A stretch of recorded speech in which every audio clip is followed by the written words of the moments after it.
It's 1750 and the temperature negative 10 degrees Fahrenheit. That's about negative 23 degrees Celsius. There is no furnace. There is no electricity. There is no supermarket if the food runs out. People have lived through winters like this for generations, and the first reason they can do it is sitting right in front of you, a house. Large earth lodges were built from heavy wooden frames covered with branches, grass, and thick layers of earth. And that dirt was doing something incredibly useful. It slowed down how quickly the temperature inside changed. Think about a basement. When it is brutally hot or freezing outside, the room below ground usually changes temperature much more slowly because all that earth acts like a giant buffer. An earth lodge worked on the same basic principle. Add a central fire, cooking, bedding, and several people giving off body heat, and suddenly the inside becomes much easier to keep livable than the air outside. That is the real story here. We tend to look at Native American history and see teepees, buffalo hunts, bows, feathers, horses as objects sitting behind glass in museums. What we do not usually see is the everyday winter problem underneath all of it. How do you keep an entire family warm and mobile for months when the environment outside can punish one bad decision very quickly? Because the answer was not that Native people somehow felt cold less than we do. They had the same human bodies. The difference was that shelter, clothing, food, and even the location of a winter camp had been shaped around the climate over generations. And there was no single Native American solution because there was no single Native American winter. Start with that earth lodge. Its job was not to make January feel like July. Nobody walked inside, took off their robe, and said, "Perfect, 72 degrees." The goal was much simpler: stop the wind, slow down heat loss, and keep the inside safe enough that the people and the fire could handle the rest. And where you put that lodge mattered too. Strong winter wind is dangerous because moving air carries heat away from your body much faster than still air. So a camp near trees, river bottoms, hills, or other natural barriers could get protection before anybody burned a single piece of firewood. The landscape itself was part of the heating system. That matters because firewood is not free. Every piece has to be found, cut or broken, carried back, stored somewhere dry, and eventually replaced. If your shelter loses heat as fast as the fire makes it, you have not solved the cold problem. You have invented a wood gathering problem. A structure that holds warmth longer means a smaller fire can do more work, which means fewer trips outside in deep snow collecting fuel. Farther east, the Haudenosaunee approached winter with a very different kind of home. Their longhouses could shelter several related families beneath one roof, and several families inside one protected building changes the math. A resting human body gives off roughly 100 watts of heat. One person does not warm a giant building. 20 or 30 people, several fires, and cooking happening inside start to matter. Again, the interior did not need to feel tropical. It only needed to stay far enough above the outdoor conditions to protect the people living there. Around the Great Lakes and other woodland regions, some native peoples used bark-covered, dome-shaped dwellings that could be adapted for the season. Compact winter shelters had another advantage. Smaller spaces are simply easier to warm. Every extra cubic foot of air is another bit of space your heat has to deal with. A huge empty room might look impressive, but in January, it is also a giant cold box you have volunteered to heat. Smaller and tighter can be smarter. Then there are teepees, probably the building most people immediately picture when they hear Native American. And this is where the stereotype causes trouble, because teepees were not the universal native house. They were especially useful for plains peoples whose lives required mobility. A teepee could be taken down, transported, and rebuilt in another location, which matters when people are following game or moving between seasonal areas. The cone shape also handles wind well because there is no giant flat wall for the wind to slam into. Air moves around the sloped surface. A fire can burn near the middle while smoke rises and escapes through openings near the top. None of that means the teepee was the perfect winter shelter. It means it was an excellent answer to a very specific problem. How do you create a usable shelter that also moves with you? An earth lodge solves permanence. A teepee solves mobility. A longhouse solves communal living in another environment. Different problem, different answer. But eventually, you have to leave whatever shelter you are using. Your clothing has to become the shelter. Here is the basic problem. Your body is constantly producing heat. Even sitting still, you are basically a little biological furnace. Cold weather becomes dangerous when that heat leaves faster than your body can replace it. Fur and hides help because they trap tiny pockets of air close to the body. Your skin warms that air, and the trapped air slows the transfer of heat to the colder environment outside. That is the same basic reason a modern puffy jacket works. The jacket is not creating warmth. You are. It is just making your warmth harder to steal.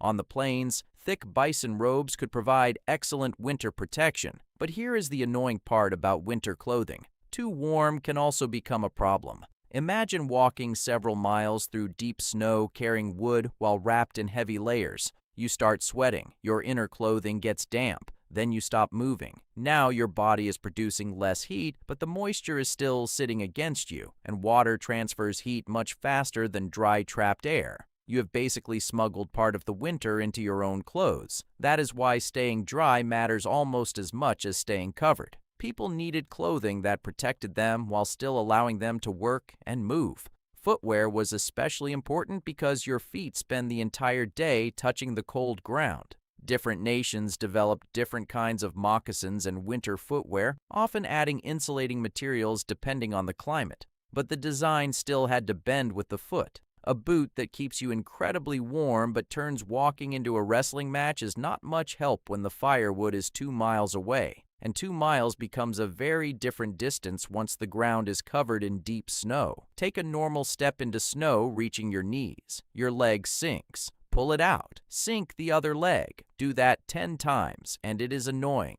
Do it 10,000 times while carrying meat, and suddenly transportation becomes one of the biggest winter problems you have. Snowshoes attack that problem with almost insulting simplicity. Make the area underneath your foot larger. Your weight gets spread over more snow, so instead of punching straight through the surface, you stay much closer to the top. The result is that a route that would exhaust you on ordinary footwear becomes manageable. Sleds and toboggan-like carriers solve the same problem for cargo.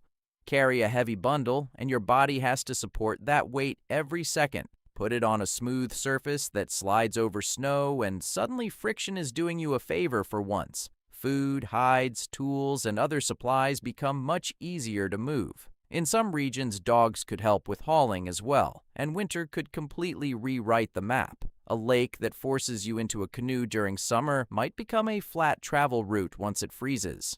The landscape does not stop being useful, it switches modes, but knowing that lakes freeze is not enough. You also need to know which ice is actually safe, because probably frozen is an exciting phrase right up until the moment it stops being true. Which brings us to the winter problem that no amount of good clothing can completely solve. Knowledge. How thick is the ice? Which direction does the wind usually come from? Where do deer go after a heavy snowfall? Which trees give you the driest wood? How much food should you take if a trip that normally lasts 1 day might become 3? When is the weather getting bad enough that you turn around? Those are not questions you want to answer through personal experimentation. You want somebody else to have already learned the dangerous lesson and told you about it. That is why generations of experience were just as important as any physical tool. Children grew up watching adults work, helping with jobs, learning routes, learning weather, and slowly doing more of it themselves. We might call that survival knowledge. They would have called it knowing how to live. And food may be the clearest example of why winter survival really began months before the first snowflake. Your body can only stay warm if it has fuel, and cold weather makes you burn through energy quickly. You are walking through snow, carrying wood, repairing shelters, and generating heat all day. At the exact moment your body needs more energy, the landscape is giving you fewer easy meals. Plants disappear beneath snow. Some animals migrate or change their behavior. Lakes freeze. Storms can keep hunters close to home. The worst possible winter food strategy is waiting until winter to think about food. Agricultural nations along the upper Missouri could store crops like corn, beans, and squash. Around the Great Lakes, wild rice and other foods could be harvested and preserved. Meat and fish could be dried or smoked. Nuts, berries, roots, and other foods varied by region. Meat is especially interesting because fresh meat contains a huge amount of water. Water makes it heavy, and it gives microbes more opportunity to spoil it. Remove much of that water through drying, and suddenly the same food becomes lighter and lasts much longer. Some northern and plains peoples went even further by combining dried meat with fat to make extremely calorie-dense foods such as pemmican. That is winter logic in edible form. You take protein that keeps well, add fat because fat packs a huge amount of energy into a small mass, and create something that can travel without needing a refrigerator. Nobody is plating it with microgreens. It has another job. It has to get you through February. Movies love the image of one hunter heading into the snow and coming back that evening with dinner. Real animals do not care about screenplay structure. Sometimes you walk all day and come home with absolutely nothing except a new appreciation for stored corn. Hunting still mattered, and winter even made some parts easier. Tracks are easier to follow in fresh snow. Animals sometimes gather in predictable locations, but the hunt sits on top of the stored food system rather than replacing it. Now go back inside, because the fire has been burning while we were talking, and somebody has had to feed it. Fire looks like the obvious answer to winter until you realize the fire itself has a diet. Wood, constantly. A huge outdoor fire may look impressive, but wind carries most of that heat away. A smaller fire inside a good shelter can be far more useful. The structure blocks wind, clothing traps warmth near your body, bedding stops the ground from pulling heat out of you, cooking adds a little more heat, other people inside add more. The fire only has to cover what the rest of the system cannot. This is also why the ground matters so much. Lie directly on frozen soil and your body begins transferring heat straight into it. The ground is enormous. You are not winning that argument. Hides, robes, mats, grasses, and other bedding create distance between your warm body and the frozen surface below. One extra layer under your body means less heat lost every hour you sleep.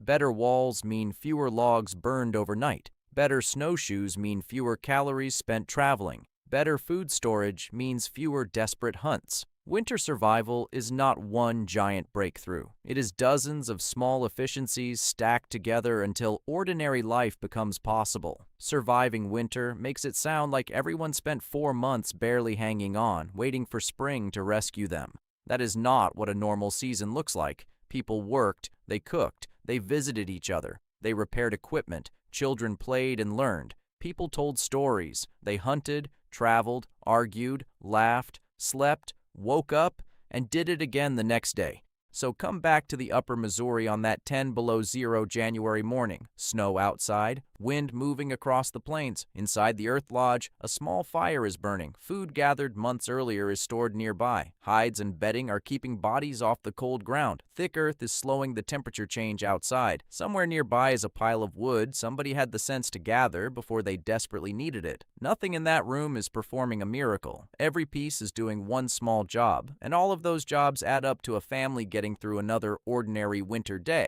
That is why the answer was never simply toughness. It was preparation, design, cooperation, and generations of knowing exactly what winter was going to ask from you before it arrived. So if you had to spend one winter there with no electricity, no modern heating, and no supermarket, but you could choose one advantage: a perfectly built shelter, the best winter clothing, enough stored food for the entire season, or a lifetime of knowledge about the land, which one are you taking? Let me know in the comments. Until next time, stay curious.